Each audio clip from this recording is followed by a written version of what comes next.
Las alas que un día resplandecían como oro puro, ahora están cubiertas de brasas. El suelo tiembla con el peso de la criatura que osó desafiar al Creador. Un rugido rompe los cielos, no de un monstruo, sino de un exángel, otrora portador de la luz. En lo alto abre los brazos como quien aún intenta dominar los cielos, pero la sentencia ya ha sido sellada. Algo eterno fue quebrado, y del lugar donde solo había gloria, nació la primera sombra. Aquel que cayó, no cayó solo.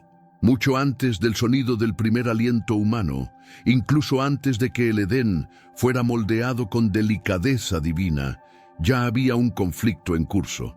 No era una guerra de ejércitos terrenales, sino una conmoción invisible entre tronos celestiales. Entre los millones de ángeles creados en perfección, uno se destacó, no por su adoración, sino por su deseo oculto: Lucifer. Su nombre significaba portador de luz, y su belleza no tenía paralelo. Caminaba entre piedras encendidas, adornado con joyas eternas, establecido como querubín ungido por Dios. Pero desde el centro de esa gloria nació una distorsión silenciosa. La libertad, que debería conducirlo a la adoración, fue corrompida por la ambición. Ezequiel 28 declara: perfecto eras en todos tus caminos desde el día en que fuiste creado hasta que se halló maldad en ti. No fue el ambiente lo que lo corrompió. La ruina comenzó por dentro. El mal, por tanto, no surgió como una creación externa, sino como una elección interior. Isaías 14 revela el pensamiento escondido en el corazón de Lucifer: subiré al cielo, por encima de las estrellas de Dios levantaré mi trono. Seré semejante al Altísimo. Fue en ese momento que la santidad fue desafiada. El intento de usurpación no fue con armas, sino con orgullo, y así hubo guerra en el cielo. No una batalla de espadas y fuego, sino de lealtad. Apocalipsis 12 afirma que Miguel y sus ángeles luchaban contra el dragón, el mismo que antes era luz. Ahora se volvía oscuridad en movimiento. La creación espiritual, hasta entonces plena en armonía, fue dividida por la tensión que se inició dentro de uno de los suyos. La caída de Lucifer fue más que una expulsión, fue una transferencia de jurisdicción. De embajador de la luz se volvió seductor del mundo. Al ser arrojado del cielo, Lucifer no cayó solo. Apocalipsis 12:9 afirma: fue arrojado el gran dragón, la serpiente antigua, llamada Diablo y Satanás, el seductor de todo el mundo. Fue arrojado a la tierra, y sus ángeles fueron arrojados con él. La tierra se convirtió en el nuevo campo de batalla. El conflicto espiritual ya no estaba confinado a los cielos, sino que pasó a desarrollarse en una arena visible, habitada, hecha de materia. Y el enemigo, ahora despojado de su gloria original, se convirtió en estratega, manipulador, imitador de lo que un día fue. Pablo escribe en 2 Corintios 11:14, el mismo Satanás se disfraza como ángel de luz. Él conoce los caminos de la gloria, los tonos de la adoración, la cadencia de la alabanza, y trata de reproducirlos de forma corrompida. Así, la caída de Lucifer inaugura la era del engaño espiritual. Lo que parece santo, pero es mentira. Lo que parece luz, pero es oscuridad refinada. La rebelión celestial nos revela un misterio profundo. El mal no es una entidad independiente, sino una distorsión de lo que era originalmente bueno. La iniquidad brotó como sombra de la libertad, como grieta interna en un corazón que deseó ser adorado en lugar de adorar. Incluso después de su caída, Lucifer no fue destruido de inmediato. Hubo un silencio divino, una suspensión de juicio, una pausa en la que los cielos, la tierra, los ángeles y los hombres se convirtieron en testigos de algo que trascendía el tiempo. Dios no castigó de inmediato, porque su plan no era solo juzgar, sino revelar. La tierra se convierte entonces en el escenario visible de una batalla que comenzó en lo invisible. La guerra cambia de lenguaje. de plano, de escenario. Ya no rayos entre nubes celestiales, sino susurros entre árboles, tentaciones entre hombres. El enemigo ahora actúa entre bastidores en un mundo en formación, y la creación nace ya rodeada de tensión. En Génesis 1:2, la tierra se presenta como desordenada y vacía, envuelta en tinieblas sobre la faz del abismo. El Espíritu de Dios se movía sobre las aguas como quien contempla un campo tras la devastación. El texto hebreo original utiliza las expresiones tohu y bohu, términos que indican ruina, desolación, algo que ha perdido su estructura. Es como si el planeta llevara cicatrices invisibles de una guerra anterior. La creación de la Tierra no surge como un inicio absoluto, sino como una respuesta a algo que ya había sido quebrado. El profeta Jeremías recoge esta idea en 4:23. Miré a la tierra y he aquí que estaba desordenada y vacía, y a los cielos, y no había en ellos luz. No es una duplicación poética, sino un indicio profético, una huella de que antes de que el hombre pisara el suelo, éste ya había presenciado el conflicto. El silencio que reinaba no era paz, era pausa, espera, entre lo destruido y lo que sería restaurado. Ante esto surge la pregunta: ¿por qué la tierra? ¿Por qué, entre tantos mundos posibles, este fue el escenario de la restauración y más tarde de la redención? La respuesta no está en la geografía, sino en el propósito eterno de Dios. No fue casualidad, fue designio. La tierra fue elegida no solo para ser habitada, sino para testificar el poder restaurador del Creador.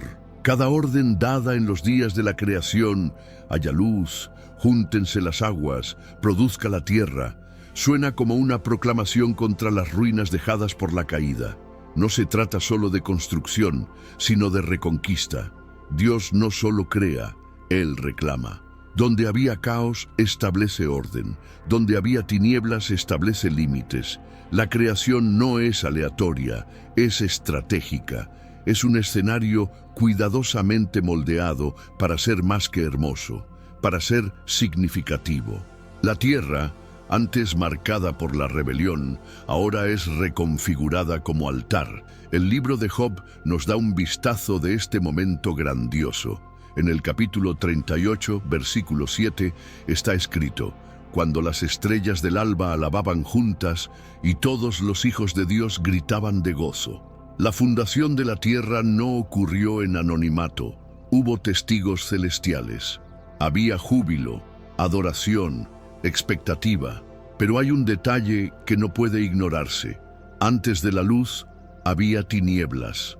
El texto bíblico comienza con oscuridad y solo después viene la orden: haya luz. Esto revela más que una secuencia natural, revela un combate espiritual. La creación de la luz no es solo un fenómeno físico, es un decreto de separación, una ruptura con lo que se había instalado, un divisor espiritual. Al decir haya luz, Dios no solo iluminó el espacio, trazó fronteras invisibles entre lo que es suyo y lo que se opone a él. El caos, aún presente, ahora tenía un límite. Esa luz inicial, por tanto, es más que resplandor. Es símbolo, es identidad. La creación fue moldeada en medio del conflicto y aún así Dios no evitó el escenario manchado por la rebelión. Lo escogió y lo hizo altar. Donde había heridas, plantó promesas. Donde había sombras, llamó a la existencia a un pueblo. La tierra no es un plan B. Es el lugar donde la libertad humana sería puesta a prueba y también donde la gracia sería revelada. El hombre, al ser formado, no fue colocado en un ambiente neutral, sino en un campo espiritual en reconstrucción. El Edén era más que un jardín, era un santuario plantado en medio de una guerra invisible. Cada árbol, cada río, cada viento, evocaba algo mayor, la invitación a elegir. Lucifer ya había hecho su elección. Ahora era el turno de la humanidad, y la tierra, restaurada, iluminada, ordenada, se volvía escenario de un nuevo capítulo en la historia de la eternidad. Pero antes de que el hombre respirara, antes de que el primer sonido se oyera en la tierra, había otro sonido que llenaba los cielos. Una melodía antigua, un cántico de adoración entonado por miríadas de ángeles. Job 38:7 nos recuerda que las estrellas del alba cantaban al unísono. Esa sinfonía no estaba compuesta solo de notas, estaba hecha de verdades eternas. En el centro de esa armonía, Lucifer no era un espectador, era parte de ella. En Ezequiel 28:13 leemos que en su interior había tambores y flautas, preparados en el día de su creación. Él era sonido y luz, era un ser adornado de piedras preciosas, pero también de música. Conducía la adoración, portaba la alabanza. Su esencia resonaba como un instrumento vivo. El cielo vibraba con el sonido que fluía de él, hasta que el orgullo alteró la melodía. Cuando el orgullo se enraizó en su corazón, la adoración empezó a redirigirse.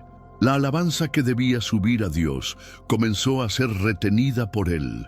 La armonía se rompió. No solo se rompió la jerarquía espiritual, sino también el sonido. La vibración celestial que exaltaba al Creador sufrió su primera disonancia.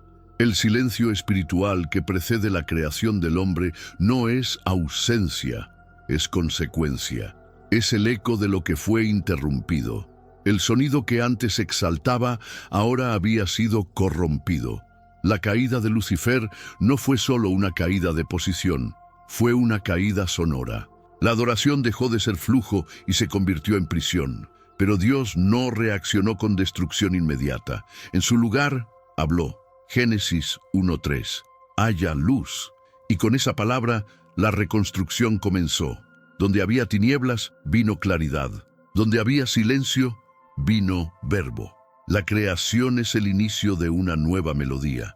Con la creación del hombre, algo nuevo resuena en la existencia. La voz humana. A diferencia de los ángeles, que fueron creados en plena santidad, el hombre lleva la marca de la elección. Su adoración no nace de programación, sino de reconocimiento. Canta porque encontró la verdad, porque fue tocado por la gracia. Es imperfecto, sí, pero es verdadero. La alabanza que brota del barro tiene un peso espiritual que los cielos reverencian. El Salmo 8:2 declara: de la boca de los niños y de los que maman, fundaste la fortaleza por causa de tus enemigos. Incluso en la fragilidad, la voz humana se convierte en arma contra el mal. La caída de Lucifer inauguró un vacío en la adoración celestial, y Dios eligió llenarlo con sonidos nacidos del polvo. Cada corazón rendido, cada boca que canta con sinceridad, es una nota restaurada en la sinfonía que fue interrumpida. La música del cielo no fue extinguida, fue redimida. Por eso, no es sorpresa que Satanás continúe intentando dominar el sonido. Conoce su poder, su origen, su impacto. El arte, la música, los ritmos, todo lo que un día fue usado para glorificar a Dios, ahora es blanco de distorsión. Vemos sonidos que exaltan el ego, la sensualidad, la rebelión. El enemigo intenta reconstruir su gloria pasada mediante una adoración desviada.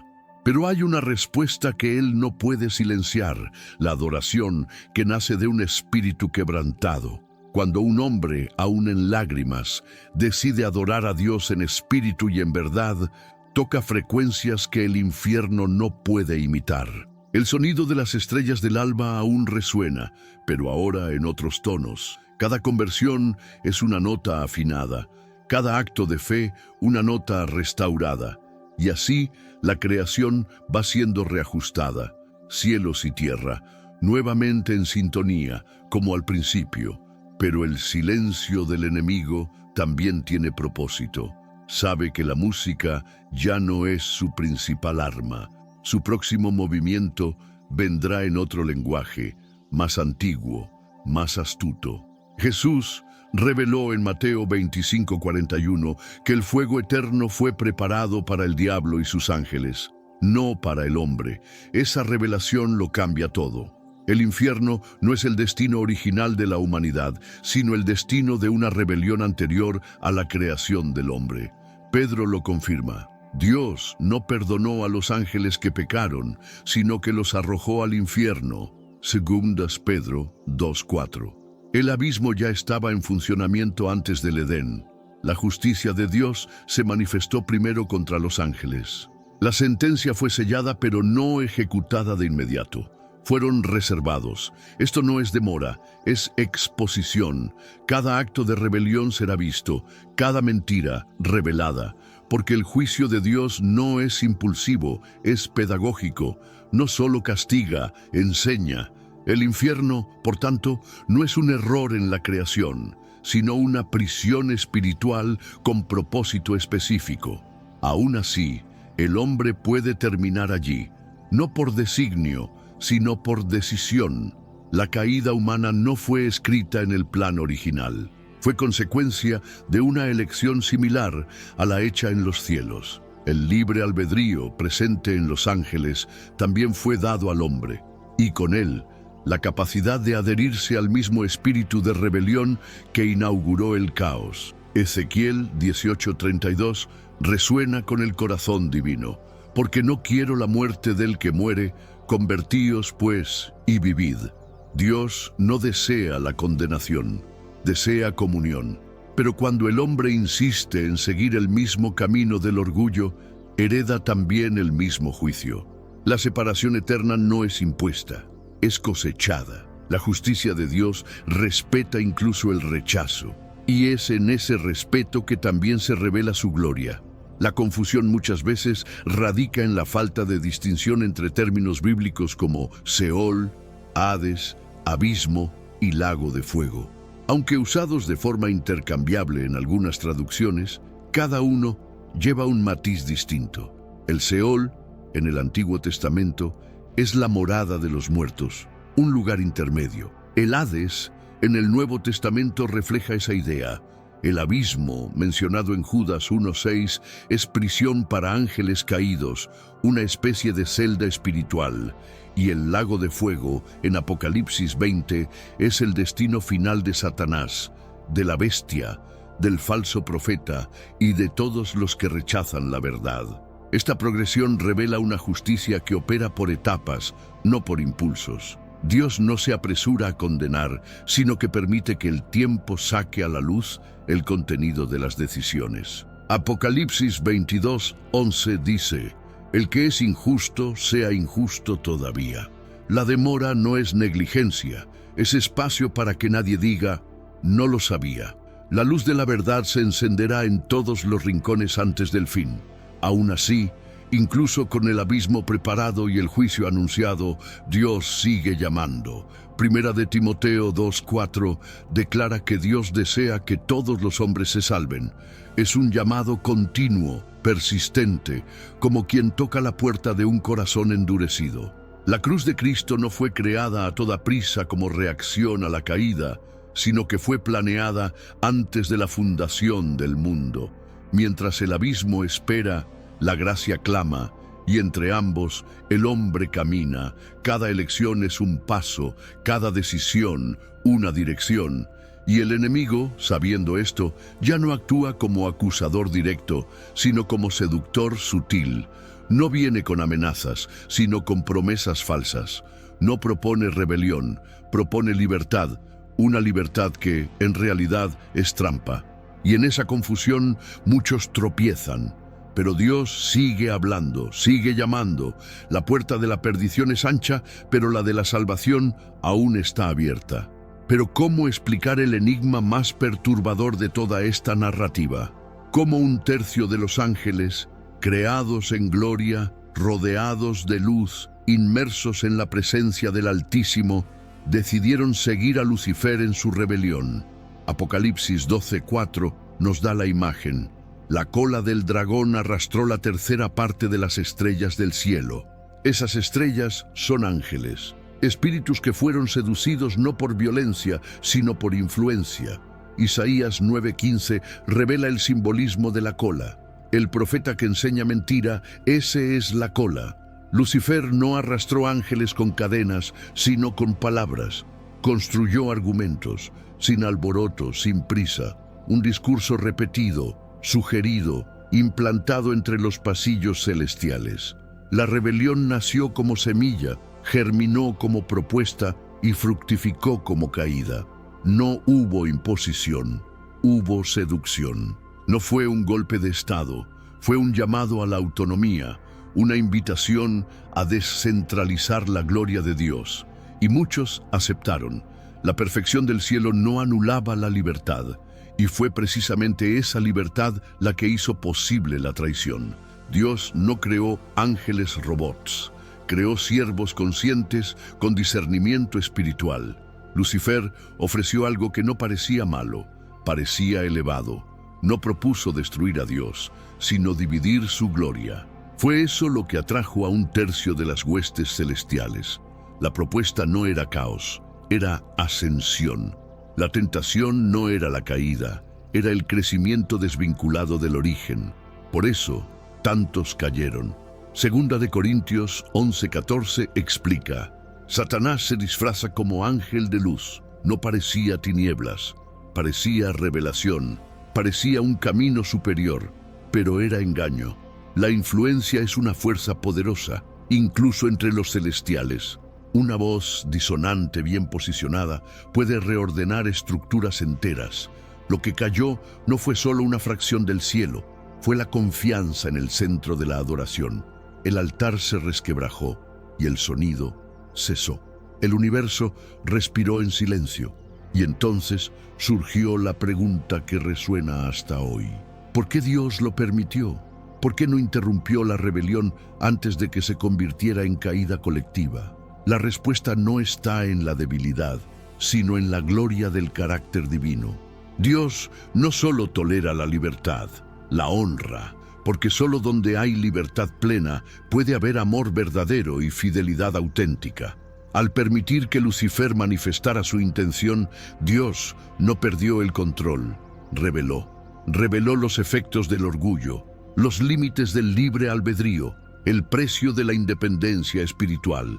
Y al permitir que los ángeles eligieran, también reveló que su justicia no es arbitraria, sino consciente. No hay opresión en el cielo, hay exposición. Cada caída fue resultado de una elección revelada ante todo el universo. Dios no elimina el mal por decreto inmediato.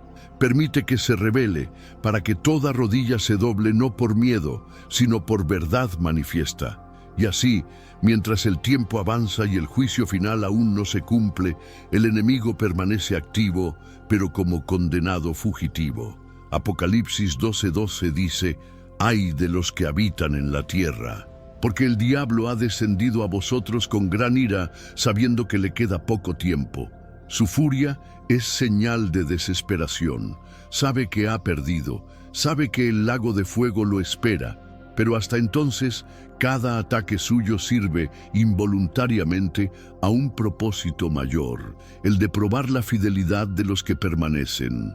Dios no necesita de la tentación para conocer los corazones, pero permite que suceda para que los corazones se rebelen a sí mismos. Cada renuncia al mal, cada elección por la verdad, cada acto de fe en medio del caos, es un golpe contra el reino de las tinieblas. Y ese tiempo entre la caída y el juicio, entre el grito de rebelión y el sonido de la justicia, es donde vivimos. Un tiempo donde el mal actúa, pero no reina, donde el enemigo ruge, pero ya fue derrotado. El sonido de las estrellas del alba fue interrumpido por el orgullo, pero cada voz que hoy se levanta en adoración lo reconstruye. La guerra invisible comenzó antes del tiempo, pero no durará para siempre. Dios no solo observa, Él dirige. Cada lágrima es vista, cada elección fiel es registrada, cada adoración sincera es escuchada en el cielo. El enemigo sabe que el tiempo se acaba, pero el cielo también sabe que hay corazones despertando. El altar fue resquebrajado, pero está siendo restaurado por manos humanas que decidieron permanecer firmes. Hoy, el sonido continúa y puede pasar por ti. Si esta historia te tocó, No corras el riesgo de perder las próximas revelaciones espirituales que estamos preparando. El tiempo es corto y lo que viene es aún más profundo. Comenta amén. Comparte con alguien que necesita oírlo y suscríbete ahora. El cielo está hablando y tú has sido elegido para escuchar. Y ya aprovecha y mira este video que está en tu pantalla.